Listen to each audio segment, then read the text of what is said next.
ગુજરાતમાં છેલ્લા કેટલાક દિવસથી એક ચર્ચાનો વિષય બન્યો છે અને એ વિષય સૌરાષ્ટ્રના 3 જિલ્લાઓ ગીર સોમનાથ, જૂનાગઢ અને અમરેલીનો ઇકો સેન્સિટિવ ઝોન. અને હવે આ ઇકો સેન્સિટિવ ઝોનનો મામલો એ રાજકીય વળાંક લઈ રહ્યો છે. નમસ્કાર, આપ જોઈ રહ્યા છો ન્યૂઝરૂમને. આપની સાથે હું છું પ્રદીપ. ગીર સોમનાથ જિલ્લો, જૂનાગઢ જિલ્લો અને અમરેલી જિલ્લાની અંદર જે ઇકો સેન્સિટિવ ઝોન નાખવામાં આવ્યો છે, જેનું પ્રાથમિક આખો નકશો બહાર પાડવામાં આવ્યો છે, નકશો જે બતાવવામાં આવ્યો છે, તેને લઈને જૂનાગઢનો વિસાવદર તાલુકો, ગીર સોમનાથનો તાલાળા તાલુકો અને અમરેલી જિલ્લાનો અમુક ભાગ એ સતત વિરોધ કરી રહ્યો છે. અને આ તમામ વિરોધની વચ્ચે હવે કોંગ્રેસના આગેવાનો અને કોંગ્રેસના નેતાઓ મેદાને આવ્યા છે. કોંગ્રેસના નેતાઓ એટલા માટે મેદાને આવ્યા છે કે ગુજરાતની અંદર, સૌરાષ્ટ્રની અંદર કોંગ્રેસને જો વધુ મજબૂત કરવી હશે તો સૌરાષ્ટ્રના 3 જિલ્લાની અંદર મહત્વનો ભાગ જે છે તે આ ઇકો સેન્સિટિવ ઝોનની અંદર આવે છે. આ 3 જિલ્લાઓમાં જો વાત કરવામાં આવે તો સૌથી વધારે ભાગ ગીર સોમનાથ જિલ્લાનો આવે છે, ત્યારબાદ જૂનાગઢ જિલ્લાનો આવે છે અને ત્યારબાદ જો વાત કરવામાં આવે તો સૌથી ઓછા પ્રમાણમાં એટલે કે અમરેલી જિલ્લાની અંદર આવે છે. સૌરાષ્ટ્રની અંદર જો કોંગ્રેસને મજબૂત થવું હશે તો આ તેમની માટે સૌથી મોટો મોકો છે કે સૌરાષ્ટ્રમાં કોંગ્રેસ ઇકો સેન્સિટિવ ઝોનને લઈને લડી લેવાના મૂડમાં જો જોવા મળે તો ક્યાંક કોંગ્રેસ બેઠી થાય.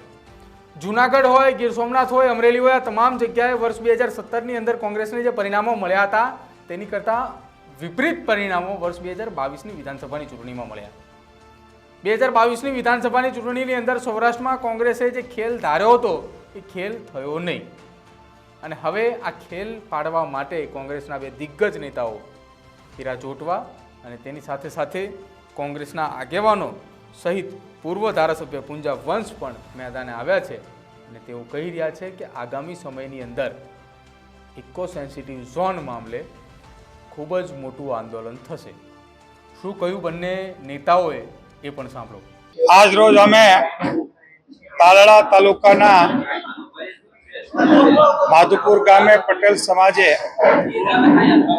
ખેડૂત હિતરક્ષક સમિતિ એમના માધ્યમ દ્વારા અમારા મુરબી પૂંજાભાઈના અધ્યક્ષસ્થાને અમારા કોંગ્રેસ અગ્રણી કરશનભાઈ, માનસીભાઈ અને સર્વે પક્ષી લોકોનું એક મહાસંમેલન યોજાયું, જેમાં અમે અમારો સંપૂર્ણ ટેકો ઇકો ઝોન સંપૂર્ણ રદ થાય એના માટે આપ્યો છે. કારણ કે ઇકો ઝોનમાં સુધારાની કોઈ આવશ્યકતા જ નથી, એમને સંપૂર્ણ રદ કરવો પડ્યા છે. આપ જાણતા હશો કે નેશનલ પાર્ક જાહેર કર્યું, એમણે સેન્ચુરી જાહેર કરી, રિઝર્વ ફોરેસ્ટ અને પીએમ. મેં હમણાં કોઈ પાસેથી આંકડા માંગ્યા તો ધ્યાનમાં આવ્યું કે જેમણે નેશનલ પાર્ક કહીને બિરદાવે છે, નેશનલ પાર્કમાં સિંહો 0% છે. એમની સેન્ચુરીમાં માત્ર 2% છે અને એ પણ ક્યાંય ને ક્યાંય ટુરિસ્ટો માટે સરકાર ભોજનની વ્યવસ્થા કરે એટલા માટે. બાકીના સિંહો રિઝર્વ ફોરેસ્ટ પીએફ કરતા પણ ગ્રામ્ય વિસ્તારમાં ભાવનગરથી લઈને, ચોટીલાથી લઈને, રાજકોટના ત્રંબાથી લઈને, અમારે વેરાવળ તાલુકાના આદરીથી લઈને, બાબરાથી લઈને તમામ જગ્યાએ સિંહો સ્થળાંતર કરી ગયા છે.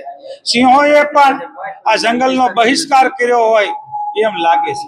કારણ કે સિંહોના દોસ્ત માલધારીઓ અને ખેડૂતોને ગળો ટૂંકો આપવાનું કામ આ સરકાર કરી રહી છે. કારણ એટલા માટે કહું કે તમામ પાર્ટીઓ ટેકો આપે છે, સારી વાત છે, પણ મારો વેધક પ્રશ્ન છે કે આ કાયદાઓમાં સુધારો કોણ કરી શકે?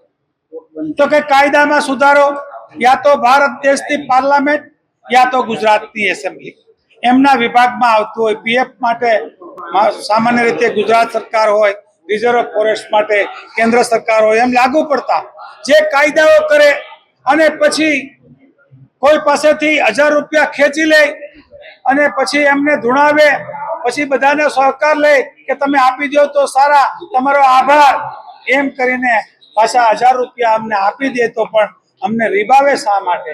મારો તો વૈદક પ્રશ્ન એટલા માટે છે કે અમારી માલિકીનું ખેતર, અમારા માલિકીના ખેતરમાં 0 થી 1 અમે એમને દિવાલ ના બનાવી શકીએ? ઉંદડા આવીને અમારો પાક નુકસાન કરે તો એનું વળતર નથી આપવું, તો એમનું વળતર આપો ના, એમ નહીં. એટલું જ નહીં, અમે રાત્રે ટ્રેક્ટરની લાઈટ પડે, ધવનીનો ઉપયોગ થાય એટલે ટ્રેક્ટર લઈને ખેતી ના કરી શકીએ, યા તો અમે બેટરીનો ઉપયોગ ના કરી શકીએ, તો અમે ખેડૂતો ખેતરમાં કેવી રીતે જઈ શકીએ? અને એ ખેતરમાં જવા માટેનો તાલાલા હિત રક્ષક સમિતિ દ્વારા માધુપુર ગામે જે ખેડૂત સંમેલન જે બોલાવવામાં આવ્યું છે, એ ખેડૂત સંમેલનની અંદર આ વિસ્તારના ખેડૂતો દ્વારા જબરજસ્ત ઇકો સેન્સિટિવ ઝોનનું પ્રાથમિક જે જાહેરનામું પ્રસિદ્ધ કરવામાં આવ્યું છે ભારત સરકાર દ્વારા, એની સામે જબરજસ્ત રોષ વ્યક્ત કરવામાં આવ્યો છે.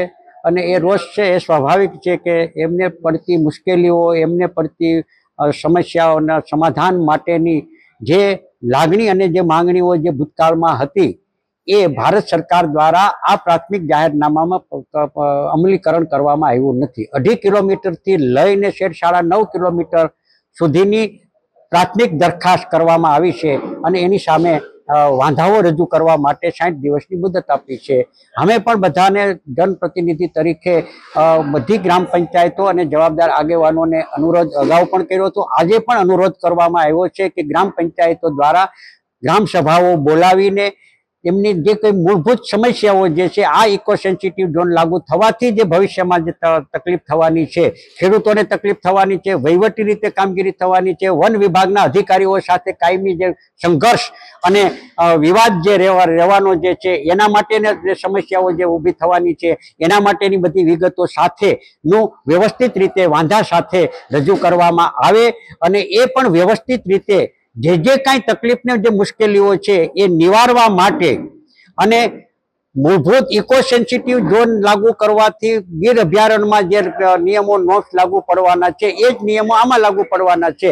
તો એમને રેવન્યુ હકો આપવામાં આવે તો ખેડૂતોને કોઈ વાંધો હોઈ શકે નહીં. પણ આ બધા વાંધાઓ લેવા માટે રજૂઆત અનુરોધ કરવામાં આવ્યો છે અને એ વાંધાને રજૂ કર્યા પછી ભારત સરકાર અને ગુજરાત સરકાર વાંધા લેનારા લોકોને સાંભળશે અને સાંભળ્યા પછી નવેસરથી ફાઇનલ જાહેરનામું ભારત સરકાર દ્વારા બહાર પાડવામાં આવશે. એ પહેલા આ વિસ્તારના લોકોની લાગણી અને માંગણી છે કે ઇકો સેન્સિટિવ ઝોન છે એ સંપૂર્ણપણે રદ થવો જોઈએ. એ પ્રકારની લાગણી અને માંગણી જે છે, એ લાગણી અને માંગણી સાથે અમે વિપક્ષ તરીકે અમારું સંપૂર્ણપણે ખેડૂત સમાજને અમારું સમર્થન જે છે અને એ સમર્થન આવનારા દિવસોમાં પણ જ્યાં જ્યાં ખેડૂત સમાજને જરૂરિયાત પડશે ત્યાં અમે અમને સંપૂર્ણપણે સમર્થન આપીશું. આજની બેઠકમાં ખેડૂત હિત રક્ષક સમિતિની રચના કરવામાં આવશે. એ રચના કર્યા પછી સમયાંતરે જ્યારે જ્યારે જે કાંઈ કાર્યક્રમો આપવાના થશે, એ આ વિસ્તારના ખેડૂતોની સાથે સલાહ મશવરા કરી અને આગામી કાર્યક્રમો આપવા માટેનું એ હિત રક્ષક સમિતિ છે એ જાહેરાતો કરશે.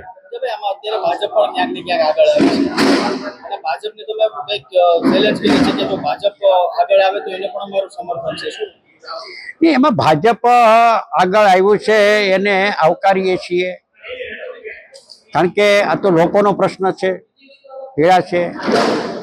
મેં આજે જાહેરમાં જે વાત કરી છે એ વાત કરી છે કે ખેડૂતો માટે ખૂબ જ મુશ્કેલીનો આ સમય છે, કેમ કે 60 દિવસ જેટલો સમય આપવામાં આવ્યો છે. 60 દિવસની અંદર વધુમાં વધુ વાંધાજનક અરજીઓ કરવામાં આવે, આવું એલાન પૂંજા વંશ અને હીરા જોટવા દ્વારા કરવામાં આવ્યું છે કે આગામી સમયની અંદર જ્યારે સરકાર નિર્ણય લેવા માટે તૈયારી દર્શાવે ત્યારે સરકારને વાંધાજનક અરજીઓ એ હદ સુધી મળી જવી જોઈએ કે આ ઇકો સેન્સિટિવ ઝોન જે છે તેને નાબૂદ કરવામાં આવે. જો કે અત્યારે આ મામલે ગીર સોમનાથ જિલ્લા હોય, જુનાગઢ જિલ્લો હોય, તમામ જગ્યાએ ગ્રામ્ય વિસ્તારની અંદર માની આરાધના એટલે કે નવરાત્રિના ગરબાની અંદર પણ તેનો વિરોધ ચાલી રહ્યો છે. બીજી તરફ આમ આદમી પાર્ટીના નેતા પ્રવીણ ડામ પણ પોતાનો વિરોધ દર્શાવી રહ્યો છે અને તેમણે કહ્યું હતું કે ગુજરાતની અંદર તમામ જગ્યાઓ ઉપર એટલે કે આ જે 3 જિલ્લાઓ છે ગીર સોમનાથ, અમરેલી અને જુનાગઢ જિલ્લામાં રાત્રિ દરમિયાન ચાલતી નવરાત્રિની માની આરાધનાની એટલે કે ગરબાની અંદર પણ વિરોધ થવો જોઈએ, જેને લઈને ગીર સોમનાથની અંદર વિરોધ શરૂ થયો છે. બીજી તરફ જૂનાગઢની અંદર કોંગ્રેસ ફરી એક વખત સક્રિય થયું છે અને સૌરાષ્ટ્રની અંદર કોંગ્રેસને બેઠું થવા માટે આ એક ખૂબ જ મહત્વનો ભાગ છે કે જેના કારણે કોંગ્રેસ મજબૂતાઈથી લડી શકે છે. આપનું શું માનવું છે આ ઇકો સેન્સિટિવ ઝોનને પોલિટિકલ કનેક્શનને લઈને? અમારા કોમેન્ટ બોક્સની અંદર જરૂર જણાવજો. અમારી ચેનલ ન્યૂઝ રૂમને આજે જ લાઈક કરજો, શેર કરજો, સબસ્ક્રાઈબ કરજો.